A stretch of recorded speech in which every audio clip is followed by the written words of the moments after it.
Hari ini saya akan menyampaikan mengenai pengenalan bahasa pemeliharaan. Gitu ya. Kenapa saya menyampaikan ini? Kenapa saya mengenalkan bahasa pemeliharaan ini? Supaya kalau misalnya nanti Anda bekerja di pemeliharaan pesawat terbang, ataupun sebenarnya bekerja dimanapun ya, itu bahwa catatan itu penting. Ya, catatan itu penting dan salah satu unsur catatan adalah bahasa. Kita menggunakan bahasanya gimana?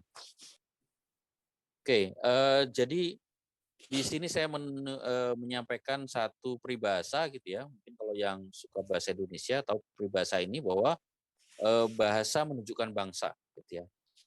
Artinya bukan arti dari peribahasa ini bukan kalau orang berbahasa Indonesia berarti dia bangsa Indonesia. Ya, itu benar. Tapi tentu saja tidak hanya orang yang berbahasa Indonesia, tidak hanya bangsa Indonesia yang mungkin berbahasa Indonesia. Bisa saja orang asing bukan bangsa Indonesia juga bisa menggunakan bahasa Indonesia kan. Nah, arti peribahasa ini bukan itu, tetapi arti peribahasanya adalah baik buruk sifat atau tabiat seseorang itu bisa dilihat dari tutur kata atau bahasa yang digunakan. Ya, jadi kalau kita ngelihat orang yang bahasanya bagus gitu ya, bahasanya bagus itu belum tentu dia harus sopan banget gitu bukan ya. Itu unsur yang menentukan, tapi bukan hanya itu gitu ya. Atau belum tentu memang yang ngomongnya sopan banget itu pasti orangnya baik gitu ya. Belum tentu sih, tapi itu sudah bisa menunjukkan. Gitu ya. Nah, terkait dengan itu ya, jadi kalau bahasa kita itu bagus, biasanya juga tindakannya juga bagus gitu ya. Nah, di sini di pemeliharaan itu maka bahasa pemeliharaan yang bagus itu bisa jadi tanda bahwa pelaksana pemeliharaannya itu tertib dan disiplin. Maksudnya gimana? Kalau pemeliharaan itu nggak tertib, ya nggak sesuai aturan, nggak teratur, nggak disiplin, maka penulisan tadi catatannya tadi, rekodnya tadi itu biasanya juga nggak rapi, ya. Jadi catatannya nggak ada catatannya kosong atau nggak jelas gitu ya. Itu biasanya juga dari pemeliharaan yang tidak terlaksana dengan baik, gitu ya. Nah, untuk pemeliharaan pesawat itu sangat ditentukan oleh komunikasi yang lancar dan jelas. Jadi bukan soal komunikasinya itu banyak ngomong gitu ya, atau banyak tulisan atau banyak kata-kata gitu ya, bukan itu. Tapi yang penting adalah lancar dan jelas. Lancar itu maksudnya yang menyampaikan informasi itu bisa menyampaikan dengan mudah, yang menerima juga mudah. Gitu ya. Oh ya, mungkin Anda bertanya gitu ya, adik bertanya mungkin bahasa yang digunakan untuk pemeliharaan itu apa gitu ya. Ya bahasa kalau dari sisi bahasa artinya bahasa Inggris, bahasa Indonesia ya yang dipakai adalah bahasa Inggris ya. Eh, tetapi bahasa Inggris juga itu tidak hanya bahasa Inggris saja ya, tetapi ada beberapa hal yang memang itu digunakan di pemeliharaan pesawat terbang. Sebaliknya, bukan berarti kalau Anda tidak jago bahasa Inggris, Anda tidak bisa melakukan pemeliharaan di pesawat terbang. Ya. Mungkin Anda mau kalau lagi ngomong bahasa Inggris mungkin akan kesulitan gitu ya. Saya sendiri juga bahasa Inggris saya nggak bagus-bagus gitu ya, nggak lancar juga gitu ya. Beberapa teman bilang bahwa bahasa Inggris saya tuh bahasa Inggris tapi logatnya logat Jawa gitu ya. Nggak masalah. Yang penting pesannya tersampaikan. Ya, yang penting orang yang membaca informasi dari saya itu jelas. Yang penting saya bisa mengerti apa yang disampaikan oleh engineer lewat tulisannya di catatannya itu. Ya, nanti kita lihat contoh catatan. Ya, nah itu yang penting. Jadi Anda belum bagus bahasa Inggrisnya nggak apa-apa, ya tetap aja terus belajar gitu ya. Tetapi itu tidak menghalangi untuk berkomunikasi. Ya. Tetapi memang biasanya karena kita terbiasa menggunakan bahasa Inggris untuk komunikasi pemeliharaan, maka eh, bisa saya katakan orang yang bekerja di pemeliharaan pesawat terbang pasti bisa bahasa Inggris, ya. Mungkin awalnya nggak bisa, ya. Mungkin awalnya susah, ya. Tapi kalau dia udah bekerja di situ, dia terlibat di dokumen, terlibat di data, terlibat di lapangan, itu dia minimal itu bahasa Inggrisnya pasif. Pasif itu artinya bisa mengerti tapi susah ngomong. Nah, itu mungkin ya. Itu minimal seperti itu. Jadi kalau adik-adik yang masih SMK ini mungkin bahasa Inggrisnya kan belajarnya mungkin masih sudah beberapa tahun ya, tapi mungkin merasa kok saya kok masih belum berani bahasa Inggris, gak apa-apa gitu ya. Nanti kalau Anda bekerja di pemeliharaan nanti otomatis akan bisa sendiri gitu ya. Bukan akan bisa sendiri dalam artian nggak belajar ya, tetap belajar, tetap berlatih gitu ya, tapi lama-lama nanti akan bisa, berbahasa Inggris, dengan komunikasinya lancar dan jelas ya. Mungkin tidak jago ya, tidak tidak pinter gitu ya. Mungkin, kalau disuruh nulis panjang gitu nggak bisa ya, tetapi yang penting bisa komunikasi ya. Orang Indonesia itu banyak yang, bekerja di luar negeri ya, di pemeliharaan pesawat di, maskapai-maskapai asing di luar negeri, itu juga mereka bukan yang bahasa Inggrisnya jago banget nggak, tetapi komunikasinya lancar, itu yang penting. Oke. Nah ini, definisi maintenance ya. Nah definisi maintenance itu adalah, performance of task required to ensure the continuing airworthiness of an aircraft, including any one or combination of overhaul, inspection, replacement, defect rectification, and the embodiment of modification or repair. Artinya yang disebut pemeliharaan gitu ya di pesawat terbang gitu ya, itu adalah pengerjaan ya tugas-tugas yang diperlukan untuk memastikan pesawat itu layak terbang ya. Nah, tugasnya itu salah satu atau kombinasi dari overhaul, inspeksi, replacement atau penggantian ya. Inspeksi itu pemeriksaan ya. Kemudian defect rectification itu ada keluhan itu harus diselesaikan ya rectification, atau modifikasi atau repair, atau modifikasi itu ya modifikasi ya, kalau repair itu perbaikan gitu ya. Nah ini kalau dari sisi definisi maintenance, artinya apa yang dilakukan di maintenance yaitu salah satu dari ini atau kombinasi dari ini ya. Oke, ini berdasarkan aturan ya Civil Aviation Safety Regulation atau CASR. Jadi aturan atau regulasi yang berlaku di Indonesia itu adalah CASR gitu ya. Aturan regulasi untuk pemeliharaan pesawat terbang atau regulasi yang berlaku untuk di penerbangan sipil di Indonesia itu namanya CASR. Ini definisi dari part 1. Nah, tadi soal komunikasi gitu ya. Jadi yang penting komunikasi lancar ya, komunikasi pemeliharaan itu lancar. Nah, komunikasinya antara siapa?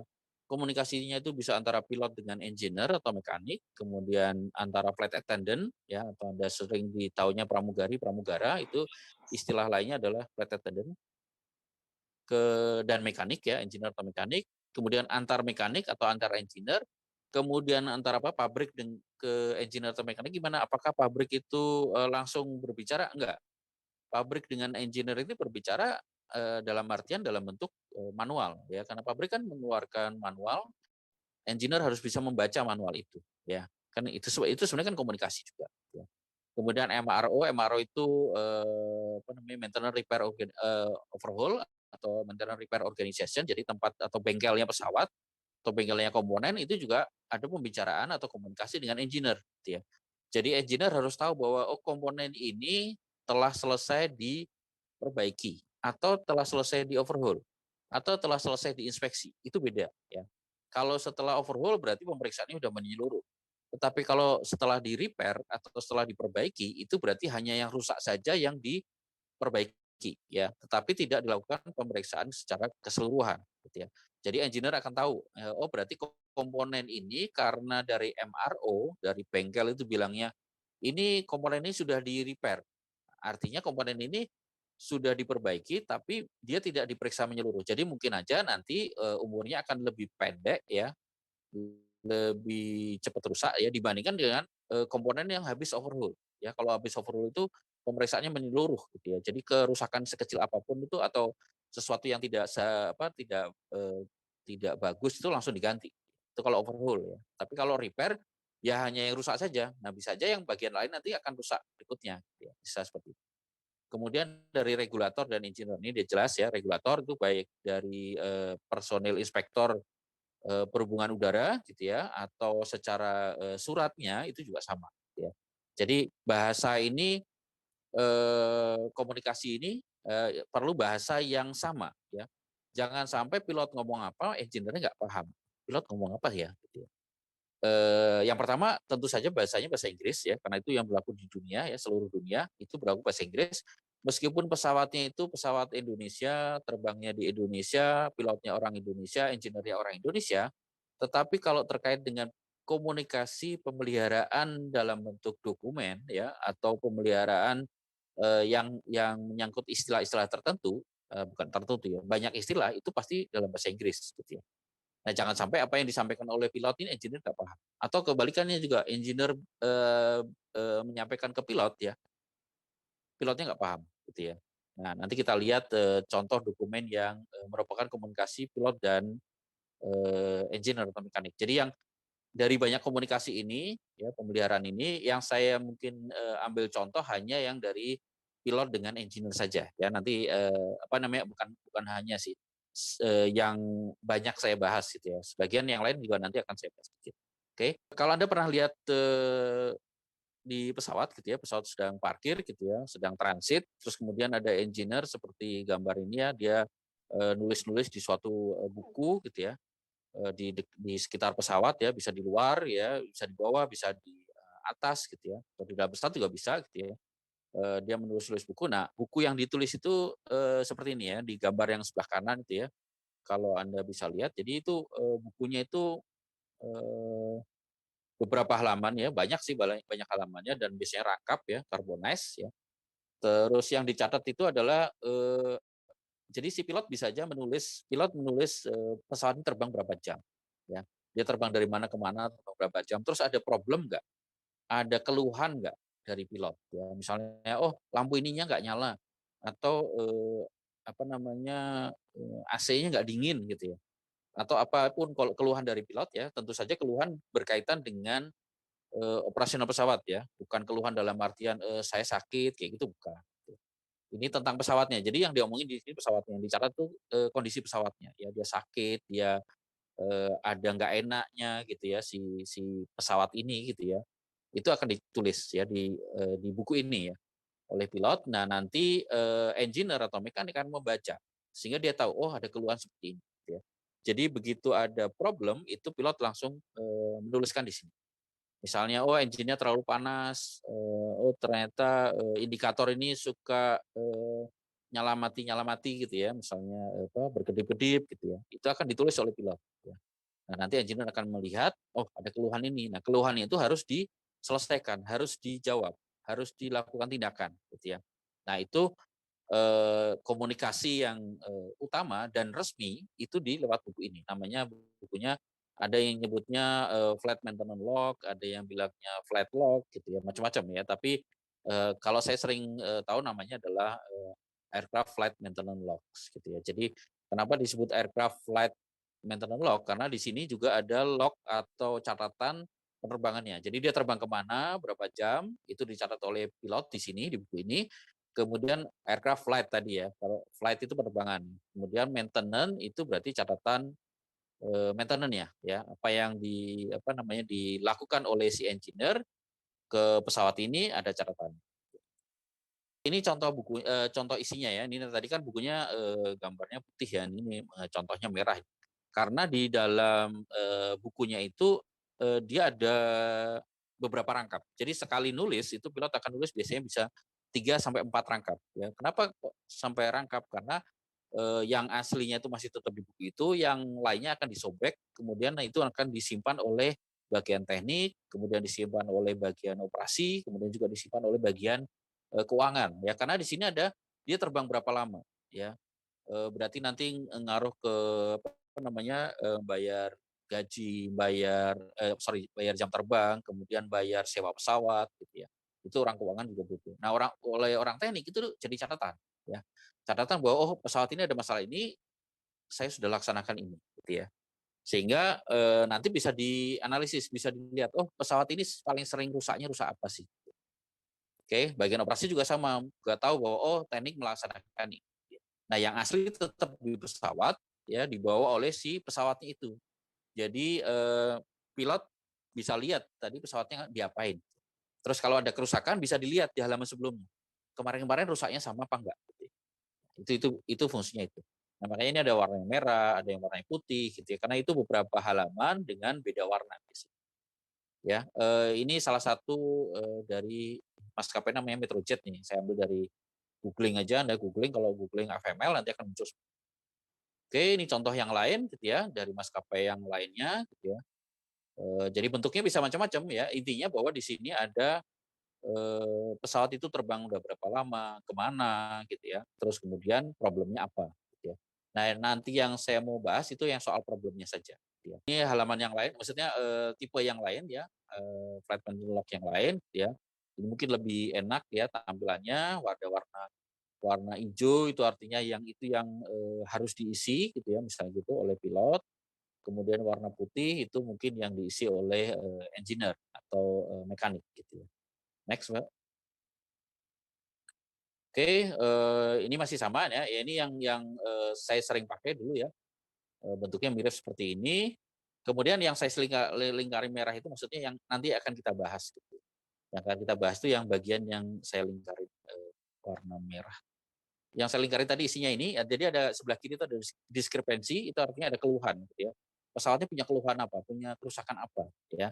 Kemudian corrective action itu apa yang dilakukan oleh si, teknik ya, bisa mekanik, bisa engineer.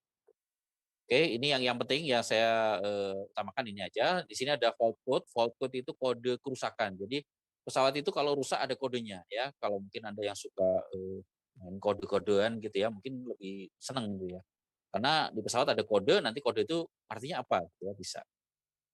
Ini contoh ya, ini contoh saya ambil dari satu maskapai gitu ya.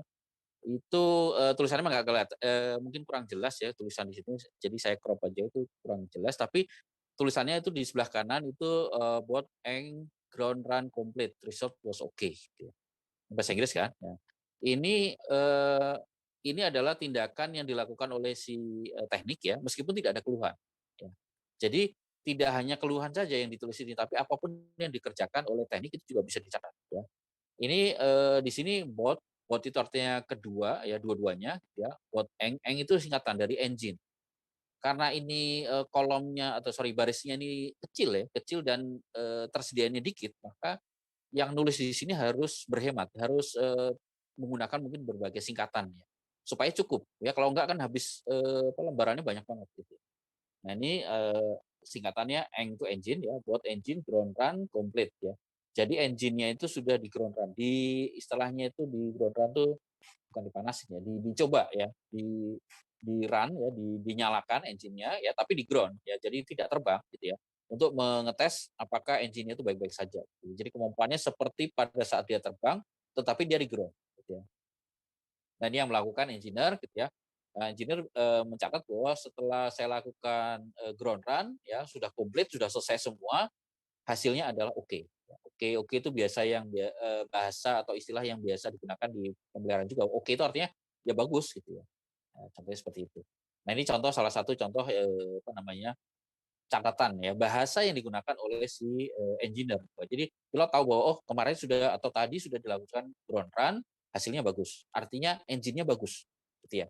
Contoh berikutnya ya, itu altimeter cap cap ya, INOP, RTA gitu. Terus tulisannya after troubleshoot, swap altimeter, indicator, cap, site with FO site, trouble move to FO site, insert to DMN nomor sekian, saya tutup gitu ya. Cut A, ref mel 34 12 3 due DT waiting spare. Nah, ini singkatannya juga banyak di sini ya. Kalau altimeter, mungkin dari Anda sebagian udah tahu ya, altimeter itu alat untuk mengukur tinggi terbang pesawat ya. Jadi pilot bisa tahu tinggi terbang pesawatnya berapa itu dari komponen namanya altimeter. Nah, altimeter di pesawat itu ada beberapa, ada yang di sisi kapten ya, jadi, pilot itu ya bagian apa, kapten ya bagian kiri ya, ada yang sebelah kanan, ada yang di tengah ya, standby gitu ya. Nah ini, beritanya atau, informasinya dari, kru, dari pilot itu bilang bahwa altimeter yang bagian kapten itu inop ya. Cap ini dari kata kapten ya, kapten itu artinya berarti yang duduk di sebelah kiri ya, kayak yang bar yang 4 gitu ya, kapten. Inop itu singkatan dari inoperatif, inoperatif itu artinya rusak, tidak bisa dioperasikan, tidak beroperasi, ya itu inoperatif, ya. Kemudian dalam kurung RTA, RTA itu singkatan lagi, singkatan apa? Return to apron. Return to apron itu jadi pesawatnya sudah nyala engine-nya, baru jalan dikit, ya belum sampai take off ya, baru jalan dikit, karena ada ini rusak, dia balik lagi. Ya, return itu kembali, return to apron, kembali ke apron. Apron itu parkiran pesawat. Ya, jadi dia sudah nyala, jalan dikit, oh ternyata ada yang rusak nih, saya balik lagi gitu. Dia nulis RTA. Oke. Nah, terus engineer jawabnya gimana? After troubleshoot, troubleshoot itu trouble itu kan masalah, shoot itu mencari masalahnya sebenarnya apa, ya. Oh, ternyata setelah dia troubleshoot, ya dia melakukan troubleshoot ya untuk cari masalahnya apa. Itu dia melakukan swap, swap itu ditukar, ya dicobain ditukar. Altimeter indicator ya, indicator tuh, instrumen altimeternya, yang bagian kapten yang sebelah kiri itu ditukar dengan yang sebelah kanan. FO side. FO itu dari singkatan dari first officer. First officer itu kopil ya, pilot ya, first officer. Kenapa ada first officer? Karena dulunya kalau di kopil itu ada first officer, second officer dan seterusnya ya. Tapi yang sekarang masih digunakan hanya first officer, artinya co-pilot ya. Jadi ditukar antara yang kiri dan kanan. Ternyata setelah ditukar problemnya pindah ke yang kanan. Ya. Jadi indikatornya kan tadi punyanya captain itu rusak, gitu, ditukar ke kanan. Loh, sekarang yang problem kanan. Artinya memang benar yang rusak itu yang punya captain. Yang rusak indikatornya, ya bukan kabelnya, bukan komputernya ya. Karena di altimeter itu kan dari indikator ke terhubung dengan komputer itu ada kabelnya, ada segala macam gitu ya, bukan pitotnya gitu. Oke, berarti ini confirm karena si indikatornya yang rusak ya. Jadi ini salah satu langkahnya yang dilakukan oleh si engineer. Oke. Berarti yang rusak yang mana? Oh, berarti yang rusak yang tadi punya captain. Oke, kita tukar aja. Kenapa? Karena yang captain ini harus hidup. Yang punya captain harus hidup. Berarti yang FO tadi, yang punya kopil tadi ditukar di captain, ya. Yang punya FO rusak nggak apa-apa, gitu ya. Rusak nggak apa-apa itu dalam artian dia masih boleh terbang, tapi harus segera diganti. Nah, makanya ini ada tulisan insert to DMI. DMI itu deferred maintenance item atau maintenance yang boleh ditunda. Gitu ya. Kenapa ditunda? Karena tidak punya spare. Ya. Tidak punya spare itu maksudnya gini, misalnya pesawatnya terbangnya dari Jakarta ke misalnya dari Jakarta ke mana ya, Banjarmasin gitu ya, Jakarta Banjarmasin. Nah, problemnya itu waktu dia pesawat itu mau balik dari Banjarmasin ke Jakarta, gitu ya, problem ini. Nah, itu kan harus diganti, tapi nggak ada spare. Di Banjarmasin tidak ada spare atau cadangan untuk altimeter ini. Nah, gimana? Ya udah pesawatnya boleh tetap terbang ke Jakarta, tapi tadi ditukar supaya yang captain itu ada altimeternya, kemudian nanti akan diganti di Jakarta. Yaitu namanya insert to DMI nomor sekian, kategori A. Kategori A itu artinya menundanya itu maksimal sampai sampai kalau nggak salah 1 hari ya kategori A. Kalau kategori B itu 3 hari, kategori C itu 10 hari, tergantung komponennya apa. Gitu ya. Nah, REFMEL ini MEL itu apa namanya dokumennya bahwa yang membolehkan untuk boleh terbang tanpa maksudnya boleh terbang dengan kondisi masih ada yang rusak itu referensinya ini. Ya. Karena waiting spare, karena menunggu spare. Kita nggak ada spare di situ di Banjarmasin, ya udah nanti terbang ke Jakarta kita nunggu di spare-nya di Jakarta aja diganti di Jakarta nanti malam misalnya ya contohnya seperti itu. Berikutnya problem yang lain adalah misalnya aircon cockpit and cabin hot temperatur. Jadi ini AC-nya panas gitu ya. Nah, apa yang dilakukan oleh engineer after check, phone clamp loose, perform retain clamp, operational test of cockpit, aircon, result good. Ya. Ref JSC nomor sekian. Nah, kalau ini sih kalau dilihat, maka di sini yang panas tadi ternyata dibenerinnya apa? Ada yang clamp itu, Anda tahu clamp ya mungkin ya. Clamp itu apa ya? Yang untuk ngenceng apa ya megang megang dak gitu ya, megang salurannya itu ya, klaimnya itu lus itu kendor ya. Ya gimana caranya? Ya dikencengin gitu ya. Setelah dikencengin gimana? Dicobain ya, operasional test itu dicobain. Oh ternyata udah bagus ya. Nah ref itu artinya referensi manual untuk mengerjakan itu referensi yang ini gitu ya.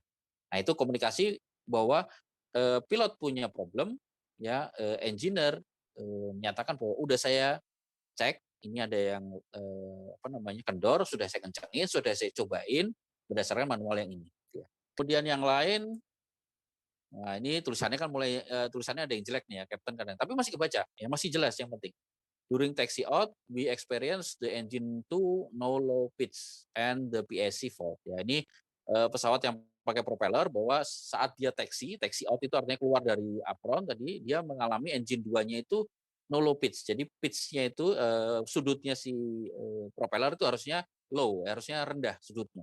Tapi ini nggak bisa dibikin rendah ya. And the PSC fault ya. Jadi PEC itu propeller electronic control. Jadi yang mengendalikan propellernya itu fault. Fault itu berarti bermasalah atau gagal ya fault ya. Salah gitu ya. Nah, terus dilakukan perform by via MCDU, phone, kode ini replace ini ya. Jadi si engineer itu melakukan istilahnya itu bad test ya. BTES itu built-in test equipment. Jadi di pesawat itu ada kalau ada komponen yang punya BITES ya, BITE itu BITE itu ya singkatannya built-in test equipment. Jadi dia bisa ngetes sendiri. Kita pencet aja, dia akan ngetes. Ya, si alat itu akan ngetes sendiri. Saya itu salahnya di mana? Saya rusaknya di mana? Itu dia bisa ngetes sendiri. Nah, setelah di BITES dipencet itu, dia mengeluarkan kode bahwa saya rusaknya kodenya 71 sama 72. Nah, tinggal si engineer-nya ngelihat ke manual. Kode 71 sama 72 itu artinya apa? Oh, artinya masalahnya di PVM. PVM-nya harus diganti. Ya. PVM itu apa? PVM itu komponen di propeller ya, di apa? Untuk mengendalikan propeller itu propeller valve modul gitu ya. Dan ini melakukan mount diode ini juga dia harus diganti. Referensinya apa? Referensinya dari manual yang ini gitu ya, ASM gitu ya. Kemudian setelah selesai dia iris, dia hapus kodenya tadi ya, dicobain operasional dengan EGR, EGR itu engine ground run gitu ya, on good ya, berdasarkan referensi 6145. Jadi ini ya, jadi banyak singkatan, ada kode, ada angka gitu ya. Nah itu adalah bahasa maintenance. Jadi Anda harus adik-adik ya harus biasa dengan namanya angka, kode gitu ya. Kemudian singkatan gitu ya. Apakah kita harus ngapalin? Enggak. Nanti kalau kerja itu pasti lama-lama hafal sendiri ya. Tetapi ya kalau bisa dari sekarang ya jangan meremehkan angka, meremehkan kode gitu ya. Ya, itu maksud saya. Oke tadi yang beberapa singkatan ENG itu engine, CAP itu captain, INOP itu inoperatif, RTA itu untuk apa dan seterusnya gitu ya. Terus ada AC. Nah, ini kadang istilahnya itu apa singkatannya itu ada dua arti ya. A garis miring C itu bisa aircraft, bisa juga air conditioning ya. Kemudian ini dari PEC, BAT itu built-in test equipment. Jadi ngetes si built-in artinya si alat tesnya itu sudah ada di komponen itu. Jadi komponen itu tinggal di komputernya biasanya komputer kita pencet aja nanti dia mencari salahnya apa sih gitu. Itu. Atau kalau di komputer itu di komputer di laptop ini kan ada diagnos gitu ya. Kita mendiagnosa sendiri si komputer itu ya kayak gitulah ya. Kemudian ini ada MCDU, multi control display unit. Jadi tadi pesan kodenya tadi munculnya di mana? Di MCDU. Gitu. Oke. Ini daftar istilahnya aja. Gitu ya. Apa namanya singkatan dan istilah dari yang tadi. Ada berapa istilah apa singkatan dan istilah? Oh banyak sekali gitu ya, bisa ribuan gitu ya. Apakah kita apa semua? Ya kalau sering digunakan lama-lama apal aja. Nggak perlu diapalin apa namanya kayak orang ngapalin apa pelajaran gitu nggak perlu ya. Tapi kalau kerja nanti ya pasti apa sendiri. Asal ya kita perhatian gitu ya, jangan jangan cuekin kodenya itu ya. Kemudian juga tadi ada angka misalnya 34 12 3 itu 34 itu menyatakan ATA chapter itu menyatakan sistem. Jadi kalau 34 itu artinya sistemnya navigasi gitu ya. Kemudian altimeter itu yang 12 ya, 3 itu tindakannya apa. 6145 juga sama. 61 itu untuk propeller, kemudian 45 itu untuk misalnya propeller electronic control misalnya. Terus kemudian kode 71 dan 72. Nah, itu 71 misalnya kode kegagalannya apa yang gagal gitu ya. Dari situ sehingga harus dilakukan apa. Nah, nanti pilot tinggal melihat si engineer tinggal melihat ke manual. Manual sudah menyebutkan kode sekian lakukan ini, kode sekian lakukan ini. Oke, next, Mbak. Oke, ini kokpit di pesawat ya. Yang mau saya lihatin bahwa yang tadi itu ada di mana sih? Ada di tengah ini ya. Ada yang kalau Anda lihat di tengah itu ya. Yang di tengah nanti nah ini tadi ya, ini kode apa namanya bisa muncul di sini kodenya. Jadi yang rusak apa itu bisa muncul di sini. Jadi pesawat sekarang itu makin pinter ya. Engine itu makin gampang. Jadi dia kalau ada rusak dia akan nulis ya kerusakannya apa. Ini misalnya engine 2 out, single engine, electric gen. Nah ini ada masalah-masalah ini akan muncul di sini ya. Oke. Ini muncul di kokpit. Jadi si pilot tahu apa yang rusak apa ya. Nah apa yang rusak tadi dituliskan ke FML buat dicatat gitu ya. Gitu. Ini yang kode tadi juga bisa muncul di namanya ini MCDU. MCDU ini kayak jadi kayak komputer kita bisa nginput apa gitu ya. Kalau yang tadi kan display cuma menampilkan aja, nah ini kita bisa masukin gitu ya. Kita bisa milih menunya. Kita mau lihat apa? Oh lihat kerusakan itu bisa dicek. Setelah penerbangan ini kita bisa bisa cek ya. Bisa ini tombolnya kayak tombol ATM gitu ya. Klik ini muncul apa nanti bisa ngelihat ke record atau ke problem-problem yang terjadi di penerbangan itu. Ya namanya MCDU. Kemudian yang tadi yang di kokpit tadi itu bisa muncul seperti ini juga, skematik ya. Jadi Anda tidak hanya harus terbiasa pakai kode, angka, tapi juga lihat skematik. atau bagan atau flowchart ya. Di pesawat itu bisa sekarang pesawat yang sekarang bisa muncul seperti ini ya, di kokpit yang tadi yang bagian tengah itu bisa muncul gini, bahwa ini ada aircraft stand bebas, ini terhubung dengan inverter nomor satu, kemudian emergency bus, ini tentang electrical ya, ini ada hot bus segala macam gitu ya. Hijau itu artinya ini tersambung, artinya ada aliran listrik ya dari sini ke sini. Ya. Nah itu bisa langsung ketahuan ya. Nah Anda sebagai orang yang akan memelihara pesawat ya, mungkin tertarik memelihara pesawat, harus paham ini maksudnya apa nih kalau ada garis. Kalau nggak ada garis artinya apa? Ya berarti nggak terhubung gitu ya. Simpelnya seperti itu ya. Ini di kokpit tadi muncul ya. Kita kembali ke 3 slide sebelumnya Mbak. Nah yang ini itu yang di tengah ya, yang di tengah, yang persis di tengah ya. Di tengah itu bisa gambarnya diubah jadi gambarnya seperti ini ya. Gambar yang tadi yang skematik tadi ya, skematik tentang electrical, mau lihat electrical bisa, mau lihat apa aja bisa gitu. Yang penting kita paham, oh ini bacanya gimana gitu. Nah, ini ada di pesawat ya. Kemudian ini di sebelah kiri itu yang ada di pesawat. Di apa namanya bagian panel di atasnya pilot itu bentuknya seperti ini ya. Seperti ini. Jadi kalau dia bekerja itu akan warnanya hijau. Nah, kalau dia nggak mensuplai misalnya nih aliran listrik, maka dia akan mati nih warna hijaunya. Ya lampunya ada lampunya gitu ya, lampunya itu akan ini hijau, ini akan hilang. Ya jadi nggak dia akan nggak berarti tidak terhubung ya. Gitu. Nah yang sebelah kanan adalah manualnya. Jadi kalau si engineer itu melihatnya ke sini. Oh berarti yang rusak di mana itu dia akan bandingin. Oh berarti ini nih. Nah, otomatis berarti kita harus terbiasa atau bisa membaca skematik. Ya. Aliran mana yang terhubung, mana yang tidak, gitu ya. Apa artinya ini ya? Apa namanya saklar ini membuka dan menutup, ya itu Anda harus paham. Saya yakin mungkin sebagian Anda sudah pernah tahu ya tentang skematik seperti ini ya, tapi mungkin di bagian lain. Nah, ini di manual juga misalnya tadi ada kerusakan gitu ya, itu Anda juga harus paham flowchart. Jadi kalau ada problem misalnya off schedule descent light does not come on during vacuum test ya. Jadi problem, lampunya nggak mau nyala. Nah, lampu nggak mau nyala itu sebabnya apa? Ya, if, nah, ini ada if atau jika, ini ada if kan, jika bulb is bad ya and or no power to bulb ya. Jadi kalau bulb ya, bolamnya itu bolam kecil sih ya. Bolam kecilnya itu memang jelek ya atau nggak ada power, maka diganti bolamnya atau bulbnya gitu ya. Atau kalau nggak sudah diganti nggak mau nyala juga, kemungkinan juga wiring. Wiring itu artinya kabelnya mungkin ya. Oke. Tetapi kalau bulb sama powernya oke ya, berarti kita harus ngecek yang lain. Jangan ganti lagi, sudah tahu oh ini masih bagus sih, berarti bukan ya. Jadi kalau iya karena jelek ini diganti. Kalau enggak berarti lakukan yang ini gitu ya. Oke, kalau powernya oke berarti lakukan apakah ada kebocoran gitu ya di valve-nya itu. Terus dicek kalau oh ternyata drain valve is okay ya. Jadi nggak ada kebocoran gitu ya, berarti ganti yang ini pressure controller. Tetapi kalau ada kebocoran, maka yang diganti drain valve-nya gitu. Jadi ini juga di maintenance itu namanya yang untuk troubleshooting tadi banyak sekali skematik atau flowchart seperti ini. Jika ini lakukan ini, jika ini lakukan ini, jika ini lakukan ini ya. Nah, itu yang bahasa ini yang Anda harus pahami. Jadi bahwa kita tidak bisa misalnya ganti apa berdasarkan apa ya? Ya biasanya gitu sih, ya nggak boleh gitu ya. Kita harus ada dasarnya dari manual. Manual bilang apa? Kalau gini lakukan ini, kalau gini lakukan ini. Ya. Itu bisa. Ya, tetapi kalau berdasar kebiasaan itu biasanya orang Indonesia jeleknya di situ. Biasanya itu yang rusak sih. Coba ganti itunya gitu.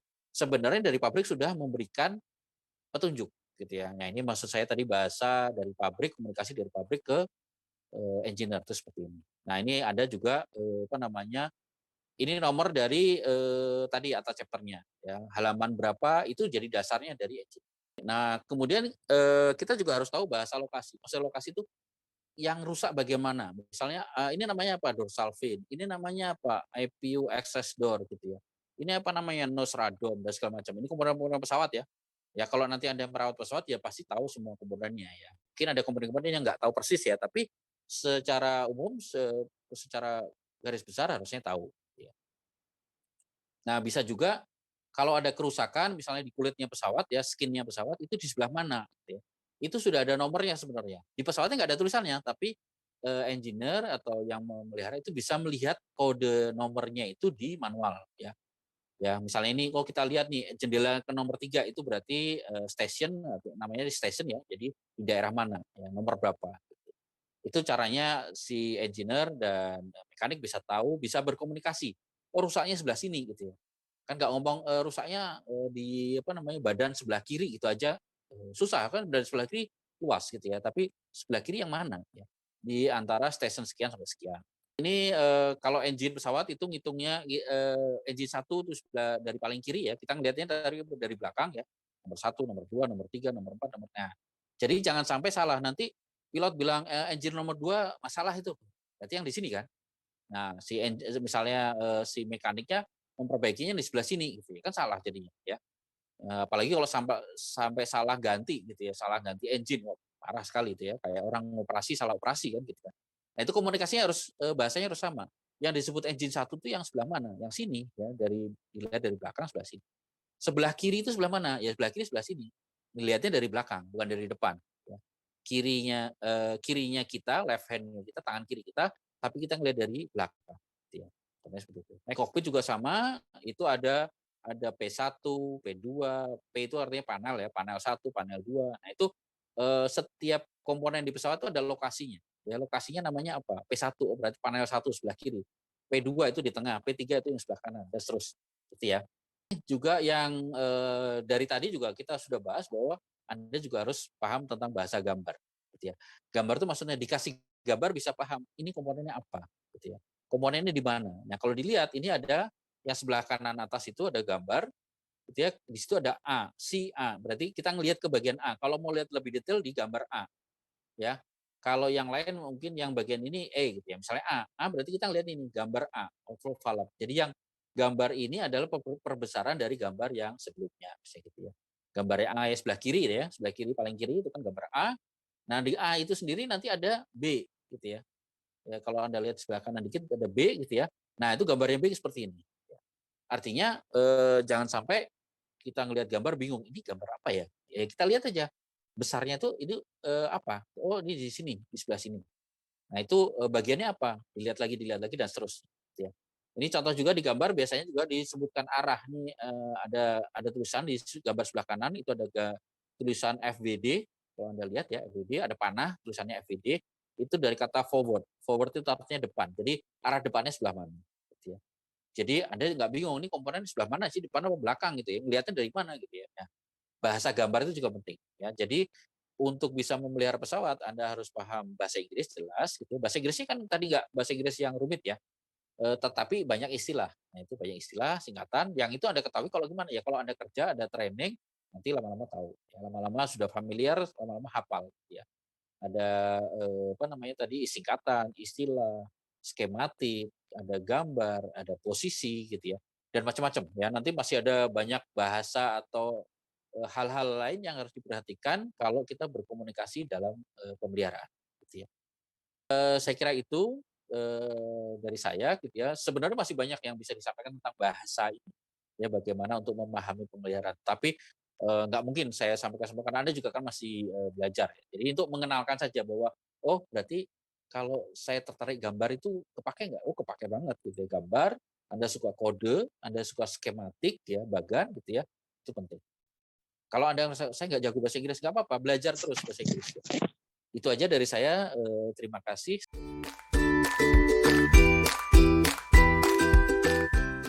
Pada kesempatan kali ini saya akan coba presentasikan mengenai aplikasi aerodinamika. Artinya penerapan ilmu aerodinamika. Jadi memang aerodinamika ini merupakan ilmu yang dominan ya dalam dunia penerbangan. Jadi pengertian dari aerodinamika ini berasal dari kata aero dan dinamik ya, dinamik yang berarti artinya udara dan gaya gerak. Mana secara umum kalau digabungkan antara aero dan dinamik ini bisa diartikan sebagai ilmu ya yang mempelajari pergerakan udara serta benda yang bergerak di dalam aliran udara tersebut. Jadi udara ini memang semacam kayak ilmu gaib ya, tidak terlihat tapi bisa kita rasakan. Tapi bukan berarti kita tidak bisa mempelajarinya. Jadi ada beberapa hukum fisika yang bisa kita kaitkan ketika memahami teknologi mengenai hukum kekalahan massa, hukum kekekalan momentum dan juga hukum kekekalan energi. Mungkin saya tidak akan menjelaskan secara detail mengenai hukum kekekalan massa, momentum, dan juga kekekalan energi karena memang saya akan lebih fokusnya adalah nanti ke aplikasinya. Jadi untuk yang kekekalan massa ini yang berkaitan dengan aerodinamika adalah terkait dengan aliran fluida. Mana hukum kekekalan massa di sini berarti total massa yang masuk melalui suatu volume, misalkan pipa, kemudian atau wadah, ini akan sama dengan total massa yang keluar melalui volume tersebut pada waktu yang bersamaan. Jadi fluida ya, aliran air, aliran udara yang mengalir melewati sebuah airfoil di sayap pesawat terbang, itu volumenya akan sama dari mulai dia menabrak di leading edge-nya sampai ke belakangnya ya, di trailing edge. Lalu yang kedua adalah hukum kekekalan momentum ya, yang paling umum digunakan untuk kasus aliran fluida itu adalah hukum kedua Newton ya, yakni gaya adalah laju perubahan momentum. Yang kemudian hukum kekekalan energi ini dapat di mana disebutkan bahwa energi tidak dapat diciptakan maupun dimusnahkan, ya, melainkan hanya dapat berubah ke bentuk lain. Jadi ini yang bisa kita manfaatkan dalam penerapan ilmu aerodinamika. Ketika ilmu aerodinamika ini berkembang, ya, ini sangat penting sekali dalam mendesain sebuah pesawat terbang, ya, baik untuk perhitungan performa, dan manuvernya maupun aspek-aspek detail lainnya. Sebagai contoh, pesawat DC-3 itu merupakan salah satu pesawat yang paling terkenal sepanjang masa yang dikenal dengan pesawat Dakota. Itu dari sekitar tahun 1930-an. Ya. Artinya dengan pemanfaatan atau penggunaan teknologi aerodinamika ini bisa menciptakan pesawat dengan kecepatan yang tidak terlalu tinggi ya, pesawat rendah. Jadi dengan ilmu pengetahuan ini pesawat ini mungkin tidak akan pernah ada ya. Jadi dengan bentangan sayap sekitar 2,8, panjangnya 19,6 meter, tingginya 4,9 meter ini bisa menjadi sebuah pesawat yang cukup fenomenal ya. Banyak sekali. Ini gambarnya saya ambil adalah pesawat Dakota milik TNI AU yang dipajang di Lakaspra di daerah Cawang. Ini juga merupakan seperti yang diceritakan Pak Dekan ya kemarin, merupakan salah satu milik pesawat milik Indonesia yang disumbangkan oleh rakyat Aceh ya, untuk Republik Indonesia. Kalau kita potong ya, bentuk dari sebuah sayap pesawat terbang, ini akan memiliki penampang berupa airfoil ya seperti ini. Jadi bentuk airfoil ini jika dikaitkan dengan ilmu aerodinamika dalam aplikasinya, ini kita bisa menggambarkan posisi di mana masing-masing angle of attack atau sudut serang pada sebuah airfoil ini terlihat distribusi gaya angkat yang berbeda-beda. Jadi kalau dilihat di bagian atas ya, angle of attack-nya minus 8 derajat, ini lebih banyak arahnya ke bawah, menekan ke bawah dibandingkan dengan lift-nya. Lalu jika angle of attack-nya plus ya, sekitar 4 derajat, gaya tekan yang ke bawah ini malah hilang dan lebih banyak angkat pada sebuah airfoil tersebut. Apalagi untuk yang angle of attack 10 derajat ya, ini lebih besar lagi gaya angkatnya. Dari sini kita bisa menyimpulkan bahwa semakin besar angle of attack pada sebuah airfoil, ini akan meningkatkan daya angkat pada sebuah pesawat terbang. Mungkin tidak usah terlalu jauh kita mau mengasumsikan atau membayangkan apa iya sih dengan sudut besar ini bisa meningkatkan gaya angkatnya. Ya mungkin kalau adik-adik sekalian gitu naik sepeda motor gitu, kalau naik mobil mungkin tidak terbuka ya, tidak terkena langsung dengan paparan anginnya.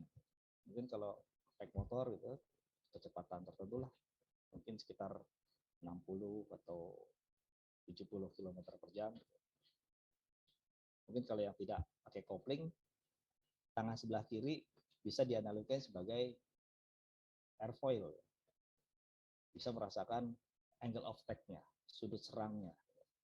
Jadi aliran udara yang datang dari depan, itu kita telapak tangan kita buka ini mengarah ke depan, kita buat sudut minus ya. Ini kita akan merasakan bahwa tangan kita akan mengarah ke bawah. Kemudian kita coba nolkan lagi, kita datar. Kemudian kita coba lagi dengan sudut serang yang plus. Ya. Maka kita merasakan bahwa tangan kita akan mengangkat. Kira-kira seperti itu ya untuk merasakan perubahan angle of attack pada sebuah sayap pesawat terbang. Di sekarang ini ya untuk simulasi dengan menggunakan komputer ini sudah sangat gampang sekali menggambarkan sebuah aliran udara ketika melewati benda, apakah itu dia berbentuk airfoil, berbentuk lingkaran, berbentuk kotak, dan lain sebagainya. Ini kebetulan saya ambil contoh mengenai simulasi streamline pada sebuah airfoil, di mana ini kita bisa melihat ada perbedaan warna ya, ketika melewati sebuah airfoil, baik itu menabrak bagian leading edge, kemudian melewati bagian atas airfoil sampai ke trailing edge. Jika kita lihat bahwa di bagian atas ini akan mengalami kecepatan yang lebih tinggi daripada di bagian bawah. Dan ini menunjukkan bahwa kecepatan yang tinggi ini memiliki pressure yang lebih kecil daripada yang bagian bawah. Sehingga dengan bentuk airfoil ini bisa lebih mudah meningkatkan daya angkat ya, pada sebuah airfoil. Ini dengan sudut 0 ya. Jadi ketika ditambahkan sudutnya, plusnya mungkin akan lebih besar. Nah, simulasi ini akan lebih mudah dengan menggunakan komputer dibandingkan dengan pada sebuah uji terowongan ya dengan asap atau smoke tunnel. Jadi lebih kompleks ya, lebih mudah melihat perbedaan-perbedaan. Sedangkan untuk yang bagian dengan smoke tunnel, kita hanya bisa melihat atau menggambarkan sebuah aliran yang berbentuk streamline maupun yang mengalami turbulensi. Jadi dari kita mempelajari ilmu aerodinamika ini di teknik penerbangan, itu tujuan praktisnya adalah antara lain memprediksi gaya dan juga momen serta perpindahan kalor pada benda yang bergerak melalui fluida yang biasanya adalah udara. Misalkan untuk mengetahui perhitungan lift atau gaya angkat, kemudian perhitungan drag-nya atau gaya hambatnya, serta thrust yaitu daya dorong pada pesawat terbang. Nah, perhitungan gaya yang didapatkan ini juga bisa diaplikasikan untuk sebuah gedung ya atau menara, di mana aliran udara ini juga bisa mengakibatkan bahwa gedung-gedung ini mampu atau tidak ketika terkena aliran angin yang cukup kencang. Kemudian juga bisa diaplikasikan juga turbin angin dan masih banyak lagi. Ya, hal tersebut itu disebut dengan external aerodynamic karena berasal dari luar. Ya. Kemudian yang kedua adalah penentuan aliran melalui saluran tertutup. seperti misalnya di kecepatan, kemudian tekanan, ataupun suhu aliran pada exhaust mesin jet, roket, ataupun ada di dalam wind tunnel. Nah, karena dimasukkan di bagian dalam ini, hal tersebut disebut dengan internal aerodinamik. Manfaatnya apa sih yang didapat ketika kita mempelajari ilmu aerodinamika? Jadi yang pertama adalah teknologi aerodinamika ini selain bisa diterapkan pada pesawat terbang, memang itu adalah ilmu utama ya untuk yang membuat pesawat terbang ini menjadi bisa terbang, bisa terangkat. Ini juga bisa diterapkan pada mobil, di mana ketika pada sebuah kendaraan mobil ini diterapkan teknologi aerodinamik ini, maka mobil tersebut ya dapat menjaga keseimbangan ketika melaju dengan kecepatan yang tinggi. Kemudian juga komponen-komponen ini juga bahkan dapat berfungsi untuk mengontrol berbagai arah angin yang melewati kendaraan tersebut. Jadi mungkin kita bisa lihat perbedaannya ketika mobil yang menerapkan ilmu aerodinamika ataupun hanya mobil yang sekedar mobil saja, itu kita bisa membedakan dari mulai bentuk dan juga cara kendalinya. Mungkin adik-adik kalian juga pernah melihat juga bahwa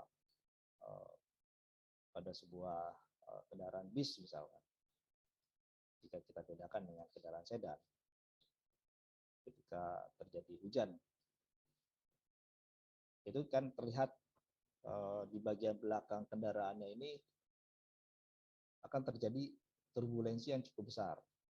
Ini bisa dilihat dari ketika terjadi hujan rintik-rintik, gitu kan, itu bagian belakang bis yang tidak streamline itu akan terlihat cepat kotor dibandingkan dengan mobil sedan. Kenapa? Karena turbulensi yang terjadi di belakang bis ini yang tidak menerapkan ilmu aerodinamika itu juga selain bisa menghasilkan daya hambat juga menjadi lebih kotor dibandingkan yang mobil sedan. Nah, kemudian untuk yang ilmu aerodinamika ini selain untuk stabilitas pada kendaraan mobil juga dapat menciptakan moda transportasi lainnya selain pesawat terbang.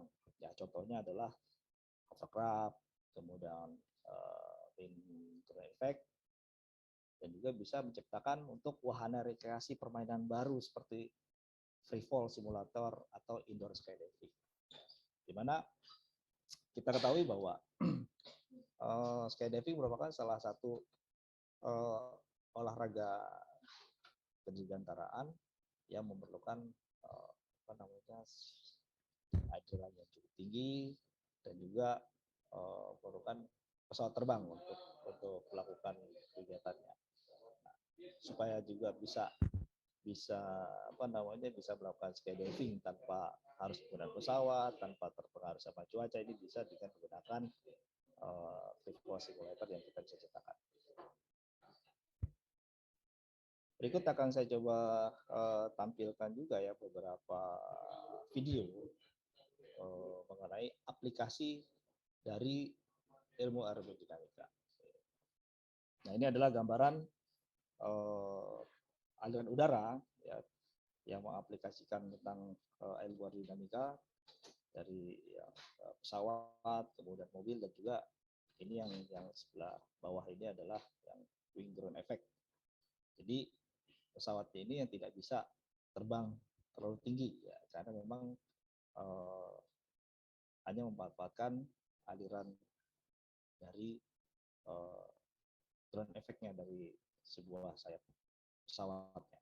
Aplikasinya selain dari untuk melihat dari aerodinamika di sebuah mobil, kemudian efek, ini juga bisa diaplikasikan untuk wind turbine ya, atau pembangkit listrik tenaga angin atau tenaga bayu.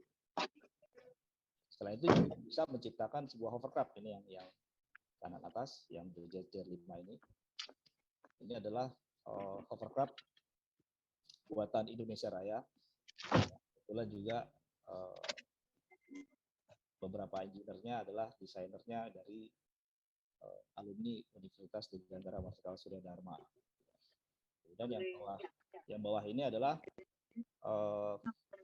free fall simulator atau indoor skydiving, di mana ini memanfaatkan juga ilmu aerodinamika untuk keperluan terbang ya, terbang melayang. Jadi anginnya ini dihembuskan dari bawah. Nanti akan saya tunjukkan beberapa videonya. Nah, ini adalah mengenai aliran udara yang melewati pada sebuah mobil ya, di mana ini akan membedakan antara mobil yang menggunakan ilmu aerodinamika maupun yang tidak menggunakan aerodinamika. Jadi meskipun sama-sama modelnya, tapi ada penerapan ilmu aerodinamika tersebut, ya. Ini terlihat perbedaan. When smooth, except at the tail end where there is some swirling air. The smooth, steady air is called laminar flow, while the swirling air is called turbulent flow. Laminar flow consists of smooth, parallel lines, while turbulent flow has chaotic swirls. Pressure is defined as force divided by area. However, since we are most concerned about the forces of lift and drag, it's easier to write the equation as force equals pressure times area. Pressure differences between two surfaces of an object creates a force going from high to low pressure because the pressures want to equalize. Let's identify the areas of high and low pressure. The air travels faster above the wing, creating an area of low pressure. Conversely, slower air on the bottom of the wing creates a high pressure area. The airflow above the airfoil separates toward the back and creates turbulence, impacting lift and drag. Now that the high and low pressure areas are labeled, it is easy to identify the forces of lift and drag. The high pressure area below the wing and low pressure area above it creates a force called lift. The high pressure area at the front of the wing and a low pressure area at the back creates a force called drag. Drag pushes the wing backwards, while lift pushes the wing upward. If we take the same airfoil and tilt it upwards, it creates greater pressure differences and changes the area of the wing that the pressure acts on. If you remember the equation we talked about earlier, both the area and the pressure affect the force. This is why it is important to determine the best angle for the airfoil to generate the optimal amount of lift and drag for your application. Airfoils on cars use the same principle but are flipped upside down. The drag force is still pushing the wing back, but the high and low pressure areas have been switched. Thus, a downforce is created instead. Minimizing lift on a vehicle is important because it causes the tires to lose traction.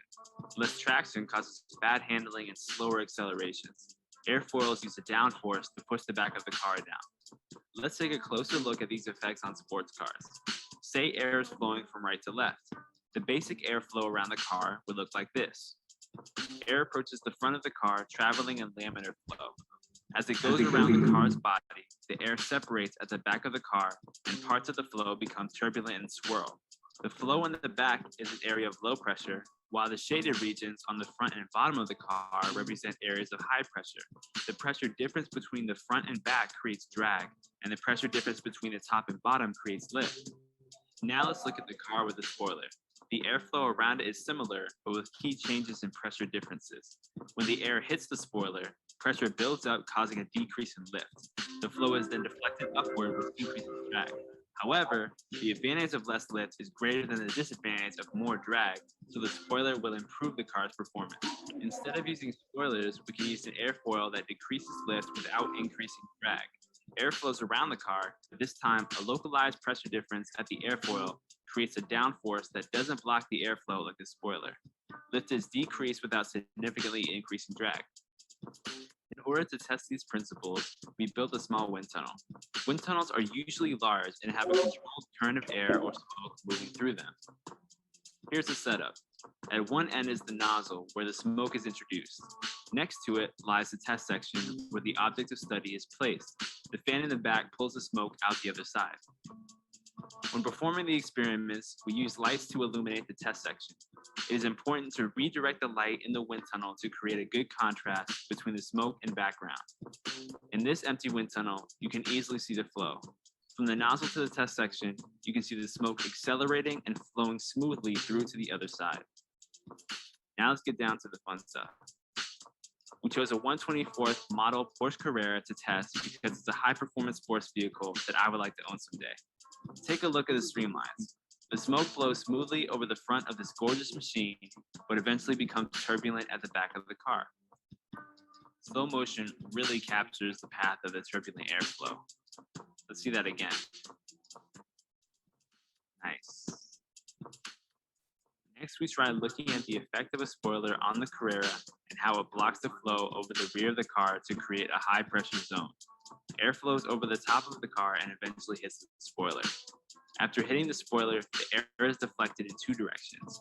Some of it swirls backwards, while the rest is redirected upwards. The redirected air leads to a lower pressure zone behind the car, which can increase drag. However, the deflected air that creates the high pressure zone over the trunk reduces the effective lift with a downforce.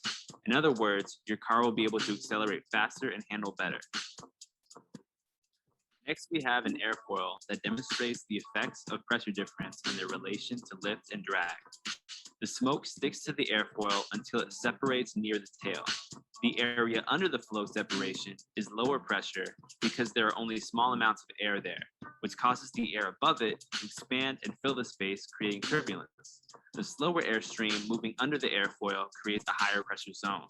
We can see a cooler visual when the airfoil is tilted and the effects of the airflow become more pronounced. The flow over the top of the air. Oke, baik. Tadi itu adalah sebuah gambaran dengan mobil yang jenis yang sama, mesin yang sama, While the bottom of the airfoil blocks a great. tapi kecepatannya berbeda ya. Jadi itu kenapa? Karena yang satu menerapkan ilmu aerodinamika, yang satu tidak menerapkan ilmu aerodinamika. Bisa dilihat dari mana perbedaannya adalah salah satu mobil itu menggunakan spoiler atau semacam seperti sayap yang ada di bagian belakang mobil, yang satu lagi polos. Ya. Tujuannya apa?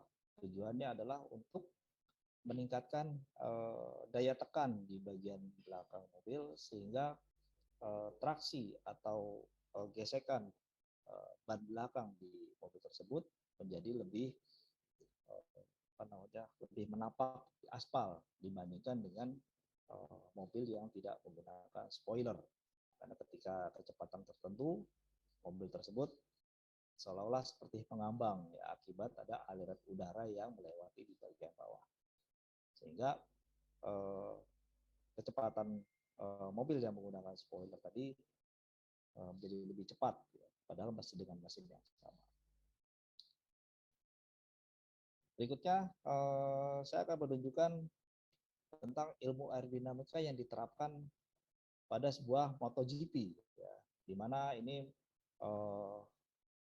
menjadi inspirator terciptanya punuk baju yang wearpack yang ada di pembalap ya, pada sebuah balap MotoGP. Semuanya, di Starting Group kali ini kita akan membahas mengenai sejarah lahirnya punuk di baju balap MotoGP.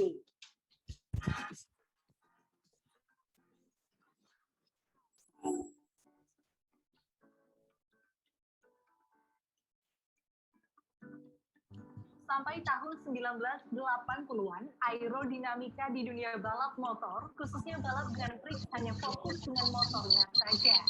Olahraga balap motor saat itu sederhana, hanya bagaimana soal pembalap berkemampuan tinggi dengan motor yang bagus. Sampai akhirnya di akhir dekade tersebut, produsen pakaian balap memegang peranan yang sangat penting. Apa yang dipakai pembalap di tubuhnya, dari mulai helm, wearpack, sarung tangan, dan sepatu bisa membuat pembalap lebih cepat lagi. Posisi tubuh dan pakaian pembalap saling bersinergi membuat konsep aerodinamika yang bagus.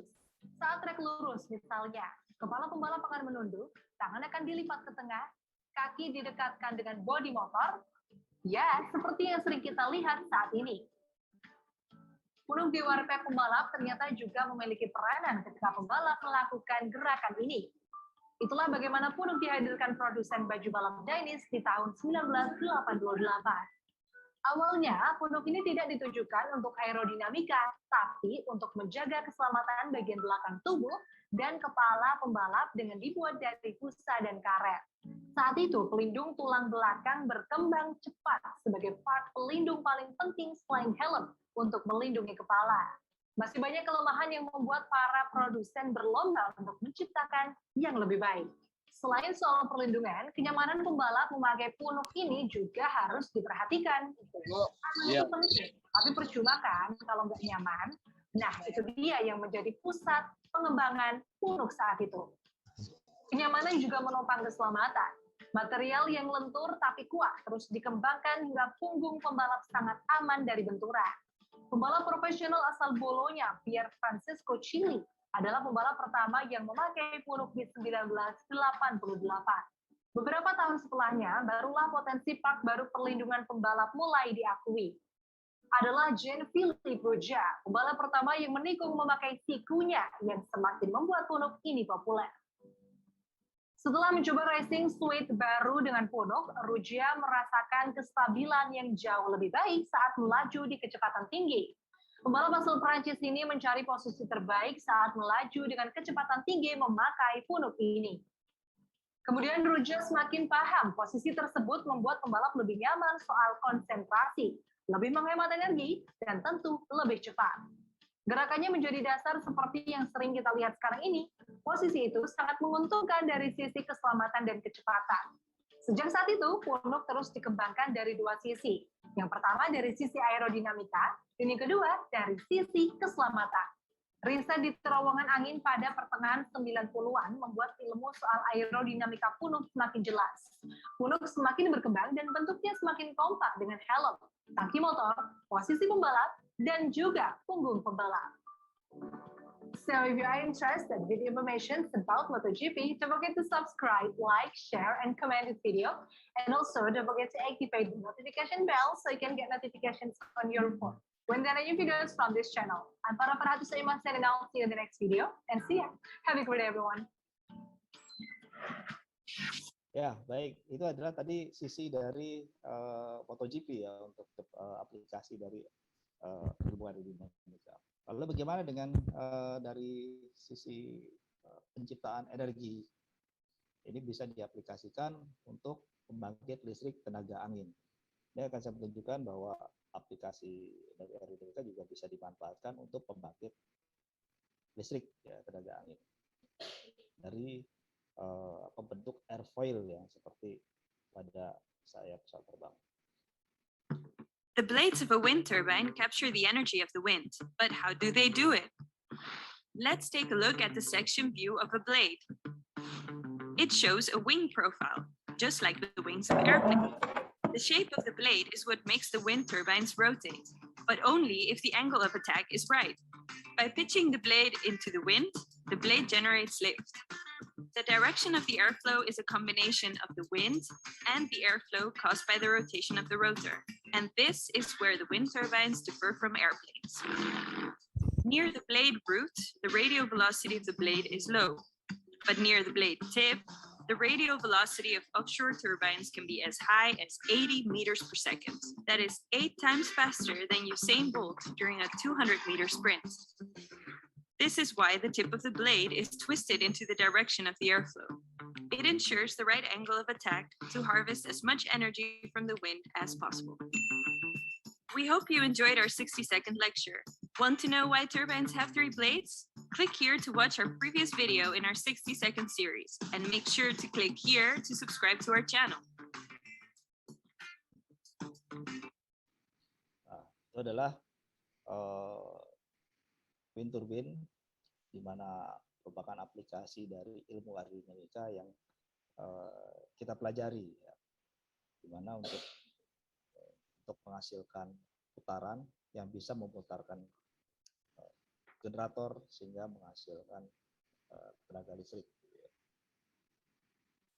Berikutnya adalah aplikasi untuk keperluan olahraga ataupun keperluan rekreasi, ya. Free fall simulator atau indoor skydiving.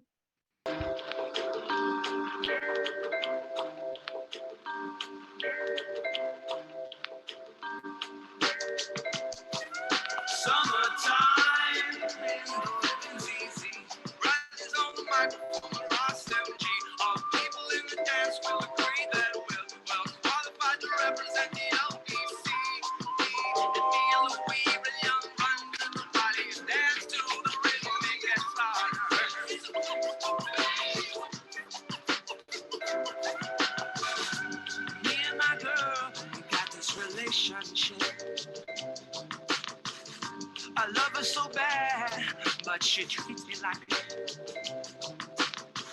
I'm locked down like a penitentiary.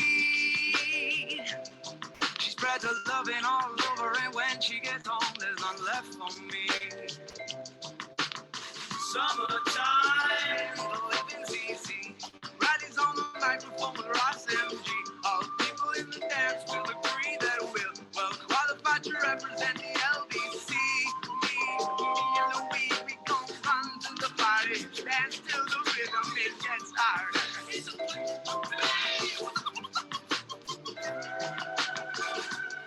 Take this veil from off my eyes. My burning sun will someday rise. And what am I gonna be doing for a while? Said I'm gonna play with myself. Show them now we've come off the shelf. So what? Summertime, the living's easy. Riley's on the microphone with Ross MG. All the people in the dance will agree that we're well qualified to represent the LBC. Me and Louis run to the party, dance to the rhythm, it gets nicer.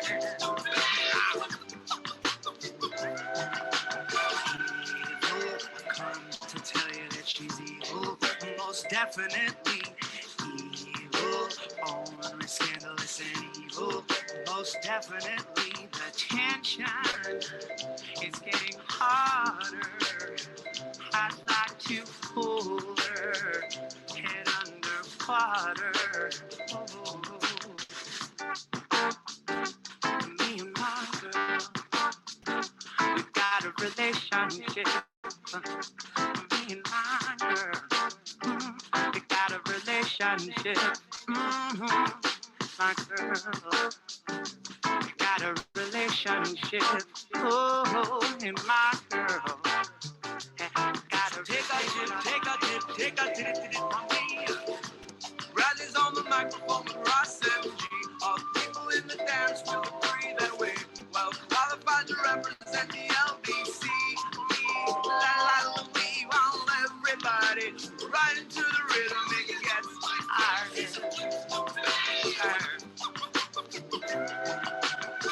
Summertime, living's easy. Itu tadi adalah aplikasi untuk indoor skydiving ya, teman-teman. Nah, yang berikutnya adalah video tentang aplikasi aerodinamika untuk kendaraan hovercraft, di mana kendaraan ini merupakan karya dari alumni Universitas Marsikal Universitas Bidakara Marsikal Sudanharma. Ini sudah dibuat dan sudah kirim ya, terutama untuk angkatan laut dan juga untuk keperluan yang lainnya.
Betul. Betul.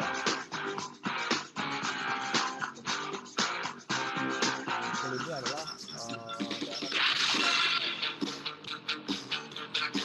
daerah dijadikan tempat matinya kata saat fluid airnya ini dia parau terus ya, sulit untuk dijangkau dengan menggunakan perahu, sehingga alternatifnya adalah dengan menggunakan overland.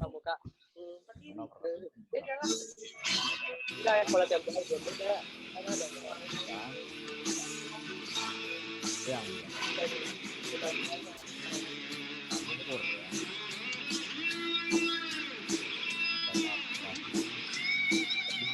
Orang-orang Papua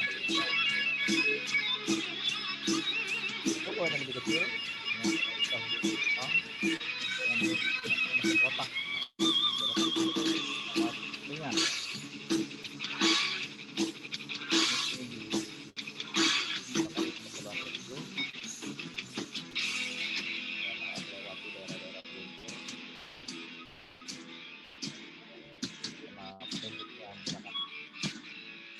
dinamika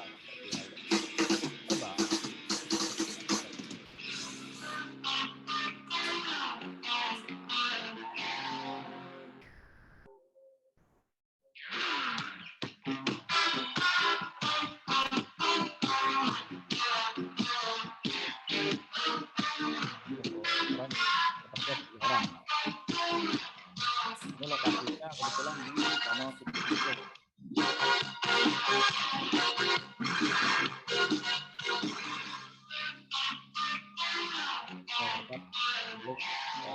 Balitbang Dephan.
Nah, dari beberapa video tadi itu menunjukkan bahwa banyak sekali aplikasi yang bisa kita terapkan mengenai ilmu aerodinamika, bukan hanya di pesawat terbang saja.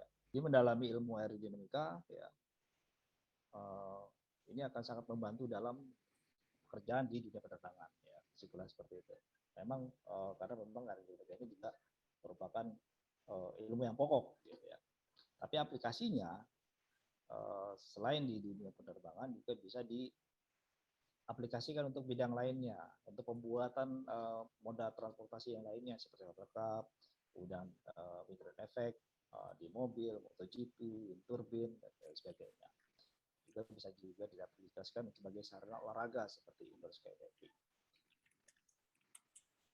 Artinya bahwa adik-adik yang sekarang ini berkecimpung, ya, yang akan terjun ke dunia penerbangan dengan mempelajari ilmu penerbangan, ya, terutama ilmu aerodinamika, itu diharapkan bisa benar-benar belajar dengan sungguh-sungguh, ya, belajar dengan baik.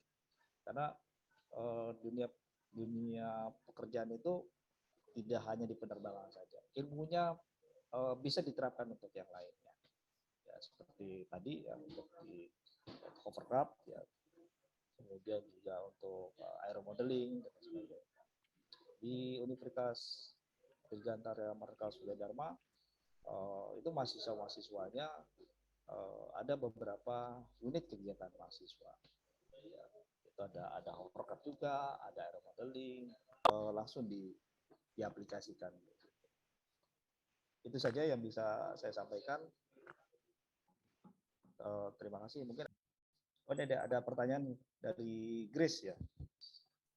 Dia bertanya apa mesin aerodinamik ya, dari pesawat dan kendaraan lain seperti mobil dan motor itu sama, Pak. Gitu ya. Ya, Grace. Mana Grace? Mau bertanya langsung? Kalau tanya langsung untuk Grace, silahkan dinyalakan kameranya. Oh iya, siap saya. Suaranya putus-putus, mohon maaf. Baik, saya langsung jawab aja. Ini ada di tulisannya ada ya mengenai mesin aerodinamik. Jadi kalau lebih spesifik untuk mesin aerodinamika ya, di pesawat terbang itu adalah ya mesin jet ya yang berkaitan dengan daya dorong. Tapi kalau untuk di kendaraan itu agak berbeda karena memang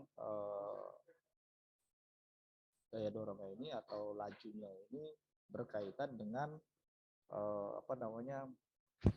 traksi atau gesekan dengan aspal. Sedangkan di pesawat itu tidak ada gesekan dengan aspal sama sekali ya. Jadi ketika sudah terbang, aerodinamikanya adalah daya dorongnya dari bisa dari propeller maupun dari fan ya. Jadi kalau untuk mesin aerodinamika ya penghasil gaya dorong ya dari pesawat itu agak berbeda ya.